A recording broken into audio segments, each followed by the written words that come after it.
जैसा कि हमने आपको पिछले वीडियो में बताया था कि आखिरी वीडियो हम आपको विद्युत चुम्बकीय तरंग का जो आखिरी यूनिट है, यूनिट 5 जो हम देंगे, उसका पार्ट 2 हम आपको दे रहे हैं न्यूमेरिकल का। इसमें देखिए आपको लिखा है समतल विद्युत चुम्बकीय तरंग के वैद्युत क्षेत्र का आयाम E0 150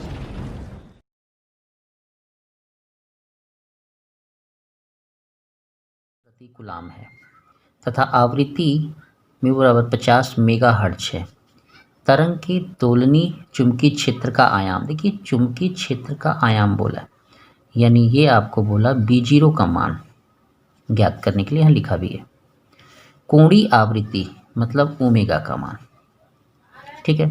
जैसा कि हम आपको बताए थे, जो वीडियो हम पिछला वीडियो दे रहे थे तो उसमें बोले थे कि U0/B0 बराबर प्रकाश की चाल होती है। ये मोस्ट इम्पॉर्टेंट है, जिससे बहुत सारे सवाल लगेंगे, इसलिए ये आपका दिखा रहे हैं हम आपको। अब इसको हम लिखना चाहें तो ऐसे भी लिख सकते हैं कि E0/C बराबर B0। E0 का मान ये दिया हुआ है आपका 150 और C यानी प्रकाश की चाल का मान होता है 3 × 10⁸ मीटर पर सेकेंड। ये हो जाएगा B0, ठीक है। तो अब इसे थोड़ा हल कर देंगे तो ये आ जाएगा 50, ठीक है। यानी आप B0 बराबर लिख सकते हैं 50 × 10⁻⁻8। ये ऊपर चला जाएगा तो B0 बराबर हो जाएगा 5 × 10⁻⁻7 टेस्ला। ये आंसर हो जाएगा आपका, ये आपका आंसर हो गया। एक और बोला कोणीय आवृत्ति। कोणीय आवृत्ति बराबर होता है 2πf या म्यू। यहाँ पे म्यू दिया है तो 2π आवृत्ति होता है, तो यहाँ पे म्यू की जगह ये मान आपका यूज हो जाएगा 550 मेगाहर्ट्ज। तो हम यहाँ लगाएंगे ओमेगा बराबर 2 3.14 और ये हो जाएगा 50 मेगा का कितना लिखेंगे 6। तो ओमेगा बराबर हो जाएगा 314 10⁶। या आप ये भी कह सकते हैं कि 3.14 × 10⁸, ठीक है। क्या बोलेंगे इसको, रेडियन पर सेकेंड। ये आपका आंसर होगा। ये इम्पोर्टेंट है, कई बार पेपर में आया है। अब इसको देखते हैं।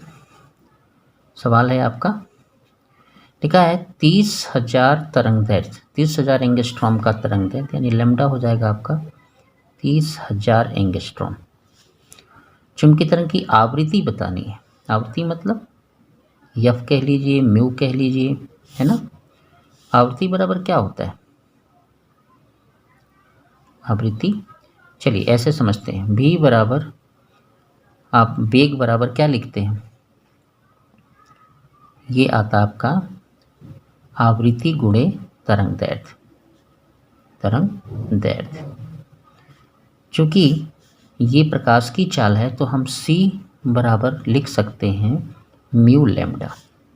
आपको म्यू निकालना है तो c/λ हो जाएगा। c का मान 3 × 10⁸ मीटर पर सेकेंड होता है। प्रकाश की चाल, विद्युत चुम्बकीय तरंग है तो प्रकाश की चाल से चलती है। लैम्डा का मान है आपका 30,000 एंगस्ट्रॉम को आप चेंज कर सकते हैं, ठीक है। तो म्यू बराबर हो जाएगा आपका, ये देखिए यहाँ से ये कट जाएगा तो ये 10,000 बचेगा, ठीक है। अब इसमें से ये कम कर लेंगे तो 10⁸ ऊपर है, यहाँ कम कर लेंगे तो यहाँ हो जाएगा कितना, 4 कम कर दीजिए तो ये हो जाएगा 6। जब ये ऊपर जाएगा तो हो जाएगा 1 × 10⁻14 हर्ट्ज। ये आवृत्ति होगी। इस आवृत्ति की जो तरंगें होती हैं वो अवरक्त क्षेत्र में पाई जाती हैं। अवरक्त इस पर देख पूछा ना किस इस भाग में पाई जाएगी, स्पेक्ट्रम के अवरक्त भाग में ये मिलेगी, ठीक है। अगला देखिए क्वेश्चन थोड़ा अच्छा है और पूछा भी जाता है, ठीक है। तो लिखा है कि विद्युत चुम्बकीय तरंग का दोलित वैद्युत क्षेत्र ये है। क्या लिखा है आपका, EY 30 sin, ठीक है, 2 × 10⁻11t प्लस 300πx वोल्ट प्रति मीटर में। ये वैद्युत क्षेत्र बता रहा है। तो आपको बताना है इसमें वैद्युत चुंबकीय तरंग का तरंग दैर्ध्य देखिए होता है इसके पास, और तरंग दैर्ध्य का जो सूत्र होता है ये कांस्टेंट है, ये पूरा का पूरा यहाँ तक कांस्टेंट है आपका, ठीक है ना। तो आप इसको यूज करके लिख सकते हैं के बराबर होता है, तुलना कर लीजिए, तुलना करेंगे तो ई वाई बराबर आएगा 30 साइन क्या कहेंगे कि इसको E0 कह लीजिए, 30 साइन यहाँ हो जाएगा ओमेगा टी प्लस के एक्स, ठीक है। ये के बराबर जो आएगा वो होता है 2 पाई बाई लैम्डा।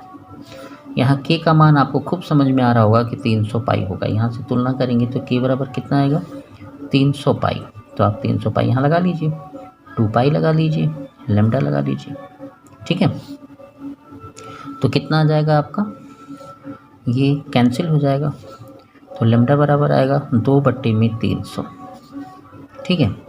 2/300 आया, तो लैम्डा बराबर और करना चाहें तो और कर लीजिए, तो 2/3 × 10 के घात -2, ये दो ठो हम ऊपर कर दिए, तो लैम्डा बराबर होगा 0.66 10 के घात -2।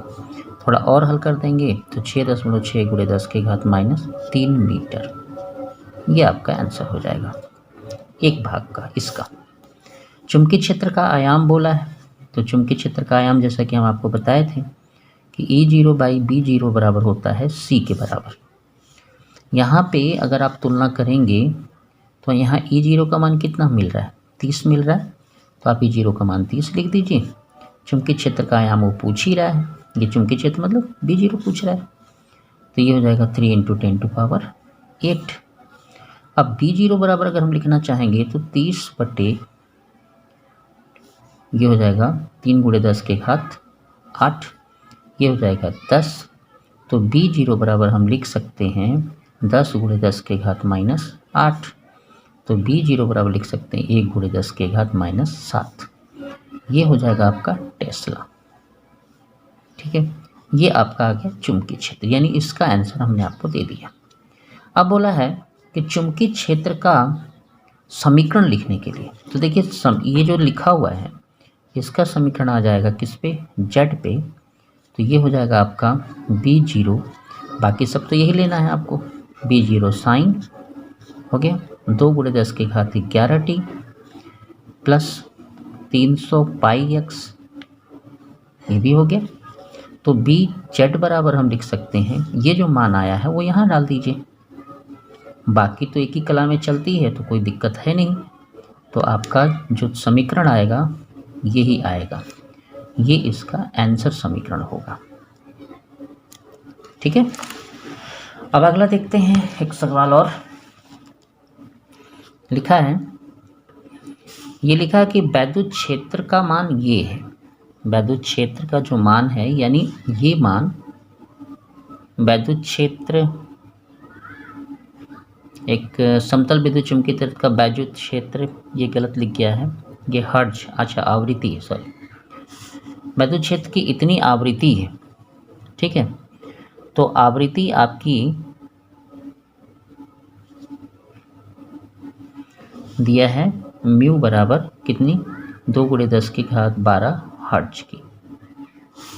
ज्यावक्र भी है, आयाम यानी E0, ये म्यू है आवृत्ति, ये E0 मान है 50 वोल्ट प्रति मीटर।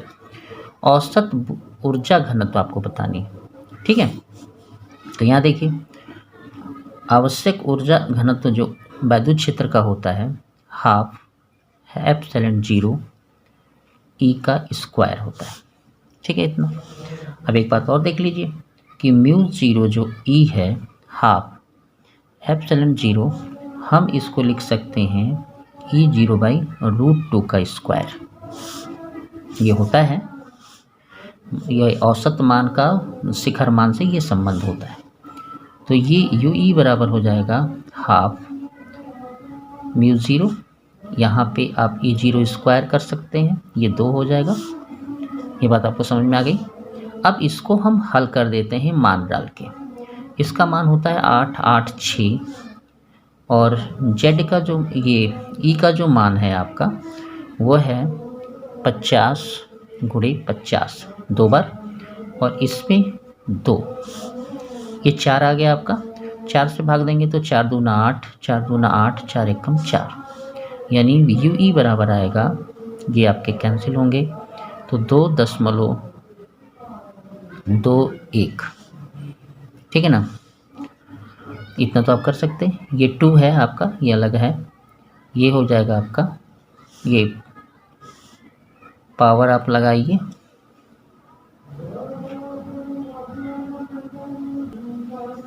एक गलती हुई यहाँ पे, इसका जो पूरा मान है इसमें एक 10 के घात माइनस 12 और ऐड होता है। एप्सिलॉन 0 का जो मान है 8.86 गुणे 10 के घात माइनस 12 होता है, ठीक है।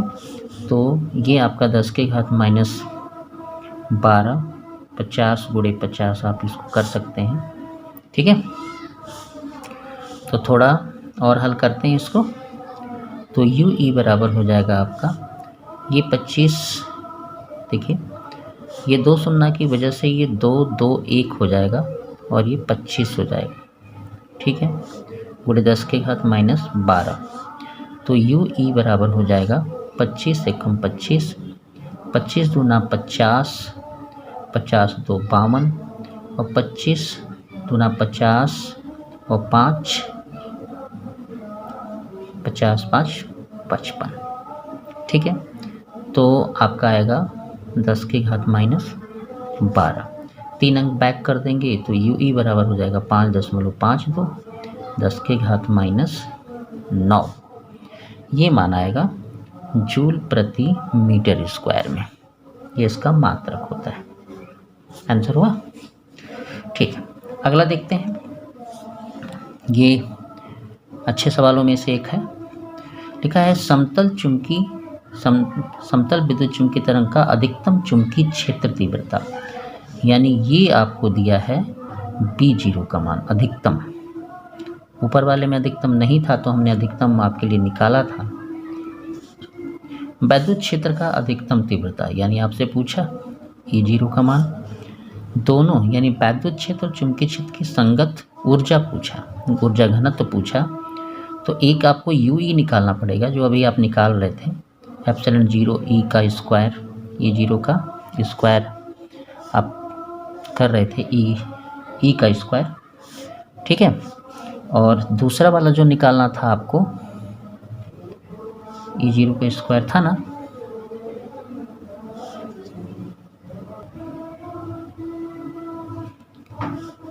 इसका जो यू आप बी निकालेंगे, यू बी कहिए या विद्युत चुंबकीय क्षेत्र के लिए निकाल रहे हैं तो हाफ, ये हो जाएगा आपका B0 स्क्वायर बट्टे में म्यू 0, ठीक है। अब इसी को आपको हल करना, सबसे पहले आपको निकालना है E0, तो आप जानते हैं कि E0 बट्टे B0 बराबर होता है C, यानी E0 बराबर होगा B0 गुणे C, यानी B0 का मान 3 गुणे 10 के घात माइनस 4, C का मान 3 गुणे 10 के घात 8 हो गया, तो 3 तरीके 9 हो जाएगा, तो ये 9 गुणे 10 के घात 4 वोल्ट प्रति मीटर आप लिख सकते हैं, ये मान आपका निकल गया। अब दूसरे वाले में देखते हैं, औसत ऊर्जा घनत्व जो बोला है, तो ये हो जाएगा हाफ एप्सिलॉन 0 E0 का स्क्वायर, तो ये हो जाएगा हाफ E0 8.86 गुणे 10 के घात माइनस 12, E0 का मान आपने निकाला है तो 9 गुणे 9 दो बार, और ये हो जाएगा आपका 8, इसको हमने वर्क कर दिया, यहाँ पे देख लीजिए, ये 9 9 दो बार लिख दिया, ये 8 कर दिया।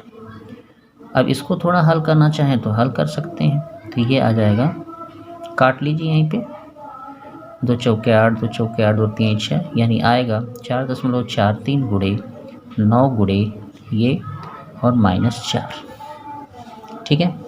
थोड़ा हल करेंगे तो ये आएगा आपका, ये आ जाएगा, एक बार गुणा कर लीजिए, 9 3 27 हो जाएगा, 9 चौके 36 तो 38 हो जाएगा, 9 चौके 36 और 3 39 हो जाएगा। ठीक है, ये 2 अंक पे दशमलव आएगा, फिर 9 से गुणा आप कर सकते हैं। ठीक है, 9 से गुणा करेंगे तो कितना आ जाएगा, चलिए इसको भी कर लेते हैं। ये हो जाएगा 9 7 63 3, ठीक है, 9 8 72 और 6 78, कैरी हो गया 7, 9 9 81 और 7 हो जाएगा आपका 88, और 9 3 27 और 8 हो जाएगा आपका 43। 9 3 27 और 8 हो रहा था, तो 27 8 8 7 15 और 2 1 3, यानी 35 के करीब। ठीक है, कितने अंक पे दशमलव, 2 अंक पे, 10 के घात माइनस 3 हो गया ना। अब इसी को थोड़ा और हल कर देंगे, पॉइंट बैक कर लेंगे, या पूरा बैक कर लीजिए तो 0.3588 ये आपका आ जाएगा जूल प्रति मीटर स्क्वायर। उसी तरह अगर हम यूबी को निकालें तो हाफ आएगा, b0/स्क्वायर आएगा, और यहाँ आ जाएगा μ0। ठीक है, तो यूबी बराबर हो जाएगा आपका हाफ, b0 का मान तो दिया ही था आपका 3 गुणे 10 के घात -4, 3 गुणे 10 के घात -4, 2 बार हमने लिख दिया। उसके बाद μ0 का मान होता है 4 पाई 10⁻⁷। थोड़ा सॉल्यूशन में जाएंगे तो आपको और सरल होता जाएगा। तो यू बी जो होगा आपका ऊर्जा घनत्व, ये हो जाएगा आपका 9 गुणे 10 के घात -8, यहाँ आएगा 4 पाई गुणे 10 के घात -7, यहाँ से काट देंगे तो 10 के घात -1 बचेगा। तो यू बी बराबर हो जाएगा 9 गुणे 10 के घात -1 और 2 गुणे 4 3.14। इसका टोटल मान अगर देखेंगे तो ये आपका आएगा 3.6 गुणे 10 के घात -2 जूल प्रति मीटर स्क्वायर। ये आपका आंसर होगा। देखिए, हमने कहा था आपको वैकल्पिक प्रश्न भी देने के लिए, हम आपको वैकल्पिक दे रहे हैं। लिखा है विद्युत चुम्बकीय तरंग उत्पन्न होती है। देखिए, स्थिर आवेश से नहीं होती, नियत वेग से गतिशील आवेश से भी नहीं होती, त्वरित आवेश और आवेशहीन कण, आवेशहीन कण से नहीं होगी, त्वरित आवेश से होगी। ये इसका आंसर होगा। विद्युत चुम्बकीय तरंग की प्रकृति होती है कन्फर्म अनुप्रस्थ होती है, उसमें चुम्बकीय क्षेत्र और वैद्युत क्षेत्र के लंबवत वेक्टर होते हैं, यानी अनुप्रस्थ तरंग होती है। ई बी क्रमशः वैद्युत क्षेत्र, वैद्युत चुम्बकीय तरंगों के वैद्युत और चुम्बकीय क्षेत्र के सदिश हैं, तो चुम्बकीय तरंगों की संचरण दिशा होगी, ये आपको बताना है। तो आप कह सकते हैं ई गुणे बी के अनुदिश। इसमें लिखा है किसी वैद्युत चुम्बकीय तरंग के वैद्युत तथा चुम्बकीय क्षेत्र होते हैं, परस्पर लंबवत कन्फर्म हो गया और समान कला में कन्फर्म हो गया, यानी पहला ही आंसर होगा। तो और किसी आंसर को देखने की ज़रूरत आपको नहीं है। अगला देखिए, जब कोई तरंग किसी माध्यम में प्रवेश करती है तो परिवर्तन नहीं होता, कन्फर्म है ये। जब कोई तरंग एक माध्यम से दूसरे माध्यम में जाएगी तो उस तरंग की आवृत्ति चेंज नहीं होती। ठीक है, एक विद्युत चुम्बकीय तरंग में वैद्युत क्षेत्र आयाम दिया हुआ है, चुम्बकीय क्षेत्र आयाम निकालना है।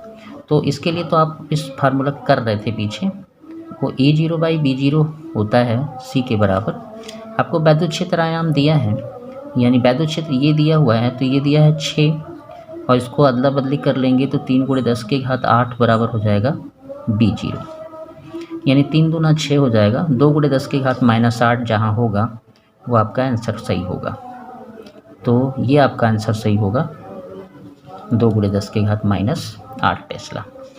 उसके बाद 100 मेगाहर्ट्ज की आवृत्ति का समतल विद्युत चुम्बकीय निर्वात में x दिशा में चल रही है। किसी बिंदु पर वैद्युत क्षेत्र इतना है तो आपका चुम्बकीय क्षेत्र कितना होगा, ये पूछा है। तो इसका आंसर होगा ये वाला 2 गुणे 10 के घात। इस हर्ट्ज से कोई लेना देना नहीं है, आपको E0/B0 बराबर आपको C लगाना है और ये हल होगा। फिर से अगर देखना चाहें तो आप देख लें, और चूँकि ये जो है आपका ये चल रही थी आपकी किस में, एक्स अक्ष में, तो वो चल जाएगी के एक्स में। तो ये आपका आंसर हो जाएगा। वैद्युत चुम्बकीय विकिरण कौन सी होगी? देखिए ये तो है नहीं, ये है नहीं, ये है नहीं, जिसमें ये लोग धनावेशित ऋणावेशित हैं, एक्स किरण आपकी विद्युत चुम्बकीय तरंग होगी। सबसे बड़ी तरंगदैर्घ्य किसकी होती है? ये आप हमको पहले से बताए हैं कि सबसे बड़ी तरंगदैर्घ्य रेडियो की होती है और सबसे छोटी तरंगदैर्घ्य किसकी होती है? गामा की। तो आपका ये आंसर आपका सही हो जाएगा। निम्न में से कौन सी तरंगें विद्युत चुम्बकीय तरंगें नहीं है? इलेक्ट्रोमैग्नेटिक वेव नहीं है। इलेक्ट्रोमैग्नेटिक वेव है साउंड वेव, साउंड मतलब ध्वनि वेग, ध्वनि तरंग, ऊष्मा तरंग, जल तरंग, रस्सी में उत्पन्न तरंग। आपको बताना है कौन सा। देखिए विद्युत जो उत्पन्न होती है वो हीट से उत्पन्न होती है, त्वरित होती है। साउंड वेग नहीं होगी, अनुदैर्घ्य तरंग है। वाटर वेव भी नहीं होगी, द्रव्य से चलती है, द्रव माध्यम में चल रही है। तो द्रव माध्यम वाली, रस्सी में वाली, ये सब माध्यम की आवश्यकता हो रही है। साउंड वेव अनुदैर्घ्य तरंग होती है। तो हीट वेव को हम कह सकते हैं कि वो विद्युत चुम्बकीय तरंग है। यह आपका चैप्टर इंड होता है, ये चैप्टर आपका इंड है ना। हम चाहते हैं, समझते हैं कि आपको ये पूरा मिला होगा। ज़्यादा अच्छा रहेगा कि आप पिछले वीडियो को देख लें, तब उसमें और भी आपके क्वेश्चन मिल जाएंगे। 2 वीडियो में है ये पूरा चैप्टर। एक वीडियो में आपका न्यूमेरिकल और विकल्प हो गया। पहले वाले वीडियो में थ्योरियाँ हैं और इम्पॉर्टेंट जो पूछा जाता है पेपर में वो है। धन्यवाद।